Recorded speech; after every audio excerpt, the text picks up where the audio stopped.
Good morning. We are in the fifth of a five-part series that I've been calling Spiritual Mindset to help us develop a spiritual mindset. And we've been using the profound 8-verse prose poem by the master teacher Jesus called the Beatitudes, or what author and Unity minister Eric Butterworth called the Be-attitudes, attitudes of beingness. This is how we show up in the world. Now, these 8 Beatitudes really set the stage. It's the foundation for the master teacher's teachings, for what he came here to impart to us. It's the foundation of Jesus' teachings, but not from a standpoint of conforming to a set of rules.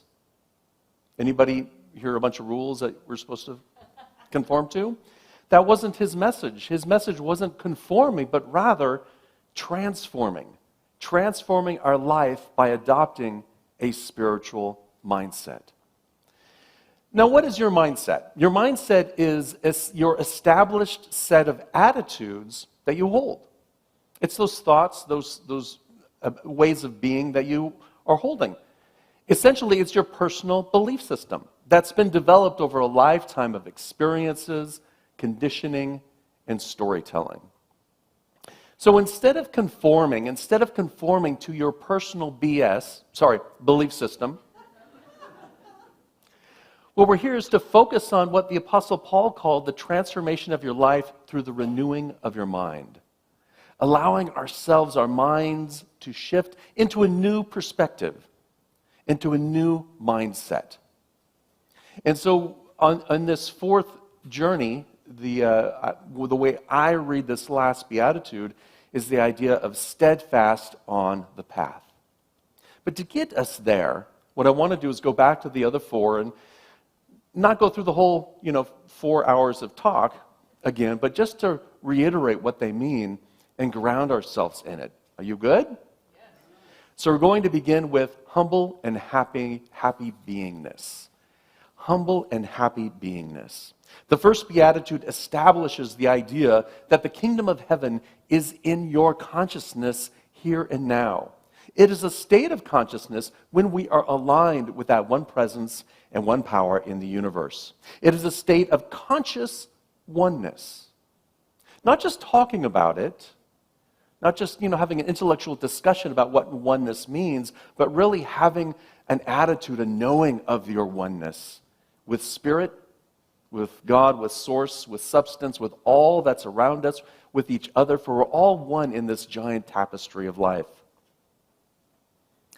By letting go of our egoic pride and narcissism, we become receptive to the ever-present expression of life, love, and infinite wisdom that flow in, through, and as us.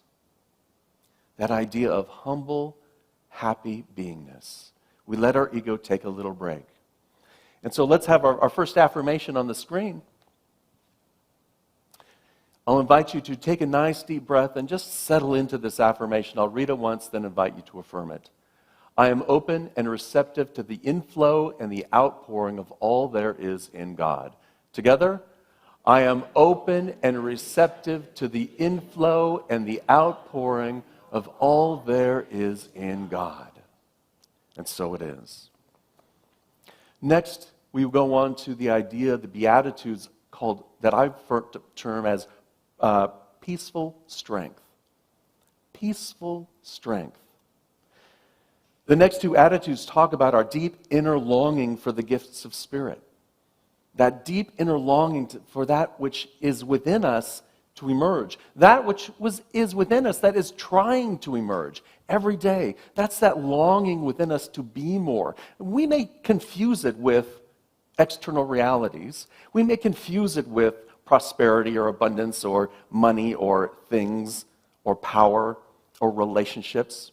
But those are all the ways through which that omnipresent substance flows in all of those things. So that those things are not the focus of our attention, but rather the gifts of focusing on the allness of God, the peaceful strength within.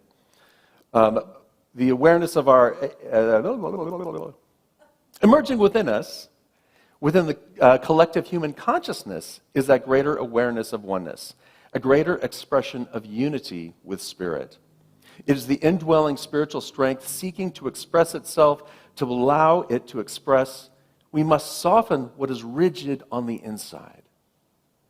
We must soften what is rigid on the inside. That belief system that holds us to a certain way of being, we need to be able to begin to soften that and allow it to melt away, if you will, rather than being this hard, fast thing that we are living our life based on. Allow that egoic structure to melt away so that we can allow more of that inner strength to emerge, more of that inner peace, more of that inner love to emerge.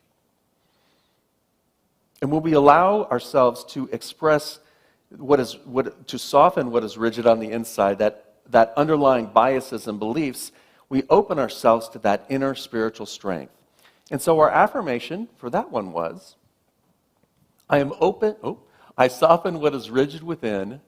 With inner peace, I am deeply in touch with Spirit. Together?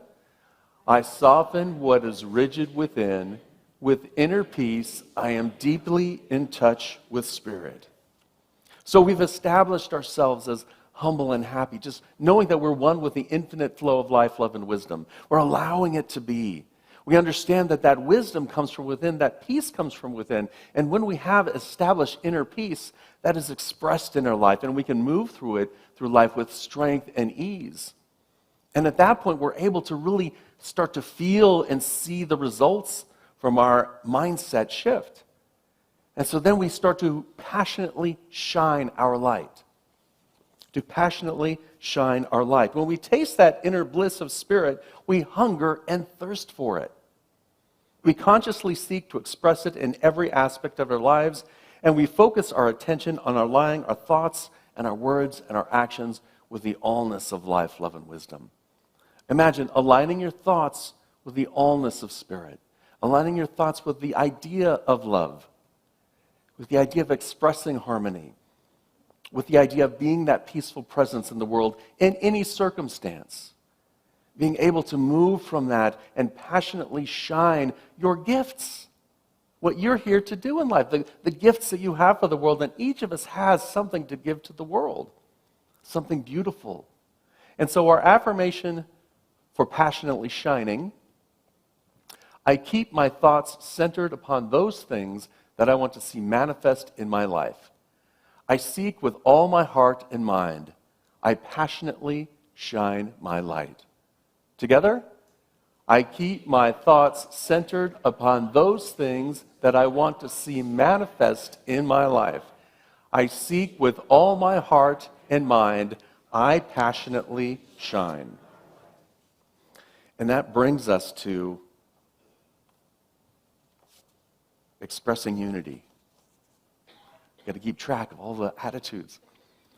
So now that we're shining our light, it's really the idea of living that idea of unity, living that idea of oneness, of knowing that we're all one in the universe, and that we can move and express through that. And as you proceed in this manner, as you clean your lens, your view of life, you begin to see the world from a new spiritual mindset, attuned to the infinite and expressing your noble, higher self, your love and peace in the world, being that presence in the world, really expressing that unity in everything that you do. And our affirmation for expressing unity was, I am consciously in unity with the allness. I am a radiating center of peace and love. Together? I am consciously in unity with the allness. I am radiating center of peace and love. And so it is. And that brings us to the final beatitude, the final section of our series here. Steadfast on the path. The beatitude says, blessed are they that are being persecuted for righteousness' sake, for theirs is the kingdom of heaven. Blessed are ye when men shall reproach you and persecute you and say all manner of evil against you and falsely for my sake. Rejoice and exceed gladly, for great is your reward in heaven. For so persecuted they the prophets that were before you. Well, that sounds like a fun one. Everyone excited for this one?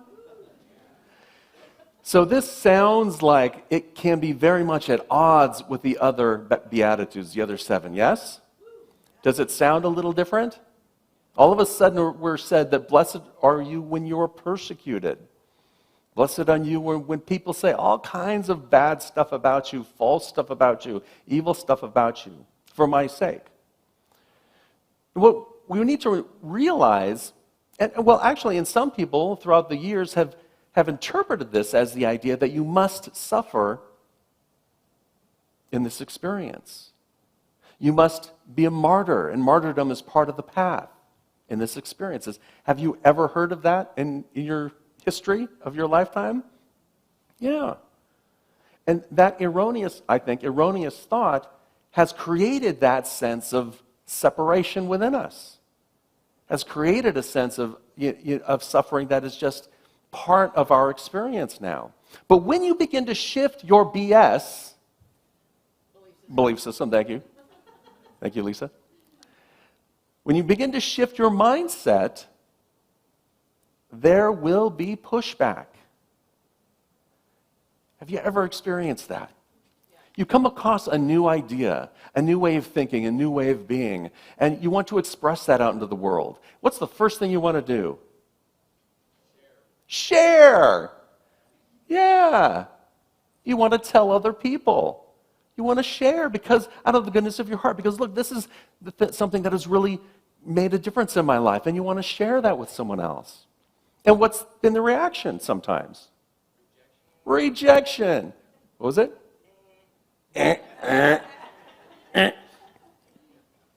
What show was that? I don't remember. Family Feud, maybe. Thank you. We want to share, and so we get so enthusiastic that we get a little pushy. What else? We want to tell people how it should be. Fix other people. Anything else? You know what you need. Anybody have a relative that they want to fix? You know what you need. And then there's also the, I want it my way. The great tune, I want it my way. Was that the way? Was I good? Was I on key there? Thank you very much. Yeah, the idea that we want it our way.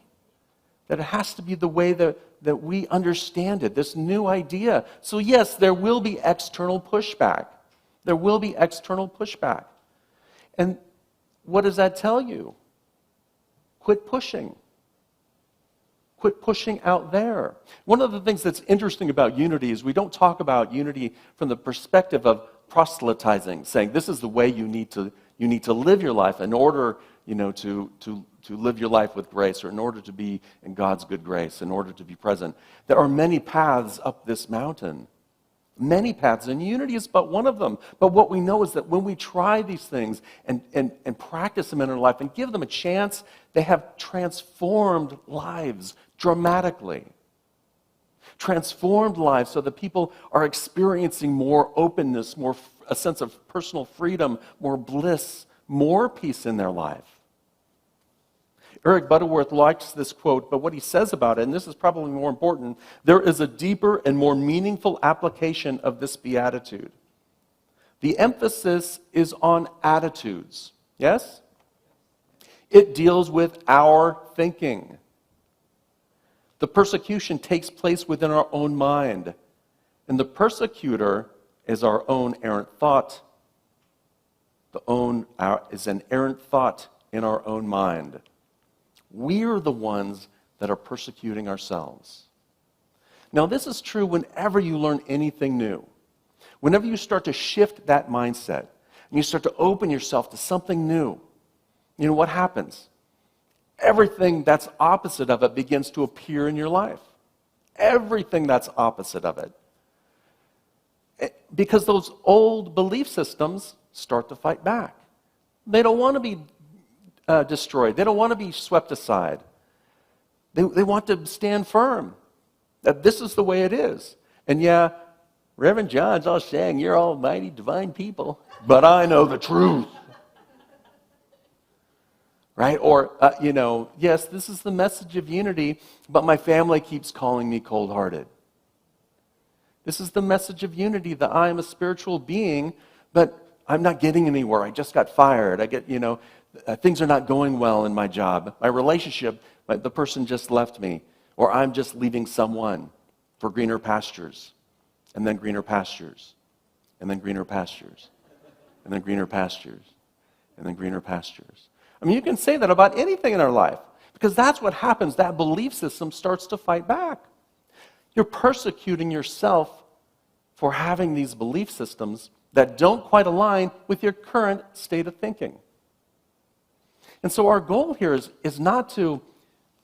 really just to gently allow these attitudes to shift you.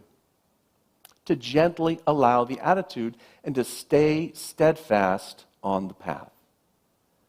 To stay on the path. In Lisa's opening, she said two things that really sparked me. One made me cry. I had to get the Kleenex before I even came up. I'm going to go with the first one. It was the national park comment. My first experience, I've grown up camping all the time. And in a campground, you can wander away. And I remember my parents gave me my whistle, so if I got lost, I can blow the whistle.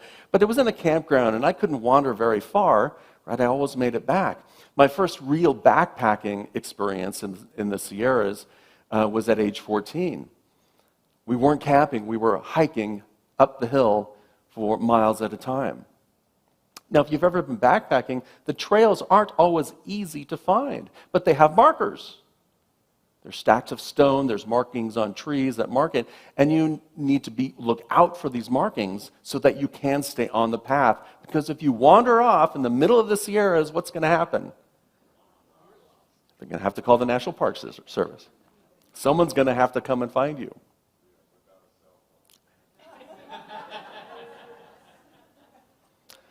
Someone else will have to call the National Park Service.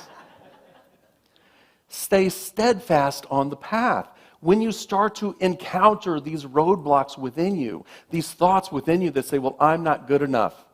These thoughts within you say, well, he's not talking about me. These thoughts within you say, yeah, but these other people don't agree with me. They're saying something completely different. When you start to hit these roadblocks, stay on the path. That's how you know you're heading in the right direction. When things get tough, because unity is not for, I'm not going to say it. It's not for the faint of heart. It's for people that really want to transform their life. People who really want to experience a greater sense of peace, experience a greater sense of wholeness and well-being and bliss and joy. And it's not like life is going to be perfect, but it allows you to show up differently with a different mindset, with a different way of looking at the world. So that when the road gets tough, you're able to draw upon those other mindsets, draw upon your inner strength, draw upon your inner peace, draw upon your sense of well-being and wholeness and knowing that you're one with the infinite flow of life, love, and wisdom. To set aside some time to meditate so that you don't have to spend all that time with your BS. That's the point. That's a word. Thank you very much. They're not with you, vibing with you on that one. Try it again. Oh, we got this section over here. We got to work on that section back there. It's that being in a line. It's really like, I don't know where to go. I'm hitting this roadblock. I don't know where to go, but what I do know is that I can turn within to that internal GPS system, to that internal wisdom of God, to the internal intelligence that leads me on the path. And I do it with love, because harmony is the energy of love. And when I do it with the idea of harmony in my life, the path opens up to me. When you hit the roadblock, keep walking. Find your bearings. Get back on the path and move forward. Just keep going, one step at a time, one day at a time. When you fall back, when you're off the path, when you fall to the wayside, sit down, take a breath. Take a breath. Meditate, find your bearings. And then when you're ready, get back up and get back to the path. Just keep returning. That's the brilliance of his teaching, because it's just like, no, it isn't perfect. Life is not going to be perfect. Just like Deborah's saying, life is messy and exciting and scary and juicy and barren. It's all of those things. And yet when we meet it with that spiritual mindset that I'm one with the infinite flow of life, love, and wisdom, that all of my good comes from within, from source, from that idea that just it's always there, we will find our way. So keep learning, keep growing, keep going, keep building your consciousness, because there is something within you that's seeking to express itself. And it's coming out great more and more in the collective human consciousness, in the collective ego consciousness. And we know it is because it seems like the opposite is happening everywhere. Have you noticed that? Or is that just my judgmental thinking? We're the ones to bring that energy to the world. We're the ones to express that goodness into the world. We're here to stay on the path and keep going.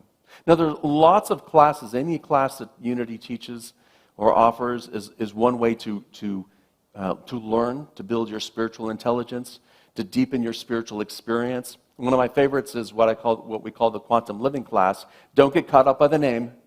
It's not my name. You know, I'm a licensed quantum living teacher. It's their IP, intellectual property, and that's what they call the class. So get over it. I like the idea of the art and practice of living with nothing and no one against you. That's provocative. The art and practice of living with nothing and no one against you. Will there be people against you? Will there be people throwing tomatoes at you? As Brene Brown's, are there people in the cheap seats? Yes. Don't worry about them. You need more tomatoes in your diet anyway. I don't know. Just keep going. Keep returning to that presence within you. Keep allowing it to flow through you. So the quantum living class teaches us a process through which you can do it. Because what comes up, some of the things that come up in our belief system are old wounds. Things that happened, what was it? As a 3-year-old that happened, this happened to me and I'm going to ruminate on it. That's what comes back up. And so it helps us move through an awareness session that allows us to move through it and to give ourselves our own sense of healing. Because true healing always comes from within. Spirit always moves from within out. Healing doesn't come from, the magical check that's coming into your bank account. It always comes from inside out, leading you to your higher good. Leading you down the path where you can express and experience a greater sense of abundance, a greater sense of peace, a greater sense of joy and oneness and relationship with yourself, with God, with each other. And so our affirmation for today: on my spiritual journey, I bless and press on past my human limitations to a deepening awareness and an increasing releasement of my potential divinity.